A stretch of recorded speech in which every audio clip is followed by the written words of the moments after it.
ಏನ್ರಪ್ಪ ಎಲ್ಲ ಚೆನ್ನಾಗಿದ್ದೀರಾ? ಜಾಲಿ ಜಾಲಿ ಎಲ್ಲ ಜಾಲಿ, ನಾವು ಜಾಲಿ, ನೀವು ಜಾಲಿ, ವಿಜಯ್ ಸಾರೋ ಜಾಲಿ, ಎಲ್ಲರೂ ಜಾಲಿ. ಈ ವರ್ಷ ಆರಂಭ ತುಂಬ ಚೆನ್ನಾಗಾಯ್ತು ನಮಗೆ. ಯಾಕೆಂದರೆ ಅದು ಭೀಮದಿಂದ ಶುರುವಾಯಿತು, ಸಕ್ಸಸ್ ಮುಖಾಂತರ ಶುರುವಾಯಿತು, ಇಂಡಸ್ಟ್ರಿ ಸೊರಗಿತ್ತು.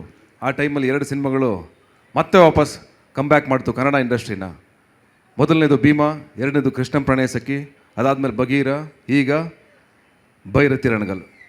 ಈ 4 ಸಿನಿಮಾಗಳು ಮತ್ತೆ ಮಳೆ ಬಂದಂಗೆ ಬಂದು ಚೈತನ್ಯ ತಂದಿದೆ, ಭೂಮಿ ಫಲವತ್ತಾಗಿದೆ. ಈ ಕನ್ನಡ ಸಿನಿಮಾಗಳು ಇದೇ ರೀತಿ ಯಾರದೇ ಸಿನಿಮಾಗಳು ಗೆಲ್ಲಿ, ನಾನು ಎಲ್ಲರ ಸಿನಿಮಾ ಹೆಸರು ಹೇಳ್ತಾ ಇದ್ದೀನಿ, ಎಲ್ಲರ ಸಿನಿಮಾಗಳ ಹೆಸರು ಹೇಳ್ತಾ ಇದ್ದೀನಿ, ಹಾಗೆ ಎಲ್ಲರ ಸಿನಿಮಾಗಳು ಗೆಲ್ಲಬೇಕು. ಆ್ಯಂಡ್ ಇವತ್ತು ಜೀಬ್ರಾ ಮುಖಾಂತರ ನಾವು ವೇದಿಕೆ ಮೇಲೆ ನಿಂತಿದ್ದೀವಿ. ಸತ್ಯದೇವ್ ಅವರ ಇನ್ನೋಸೆನ್ಸು, ಅವರ ಸ್ಮೈಲು ತುಂಬ ಚೆನ್ನಾಗಿದೆ. ಆ್ಯಂಡ್ ಅವ್ರ ಆ್ಯಕ್ಟಿಂಗ್ ಬಹುಶಃ ಕನ್ನಡದಲ್ಲಿ ಮನೆ ಮಾತಾಗಲಿ ಅಂತ ಹಾರೈಸ್ತೀನಿ. ಒಳ್ಳೇದಾಗಲಿ ಸರ್. ಹಾಗೆ ಧನು ಜರ್ನಿ ಇದೆಯಲ್ಲ, ಫೆಂಟಾಸ್ಟಿಕ್ ಜರ್ನಿ ಅವನ ಜರ್ನಿ.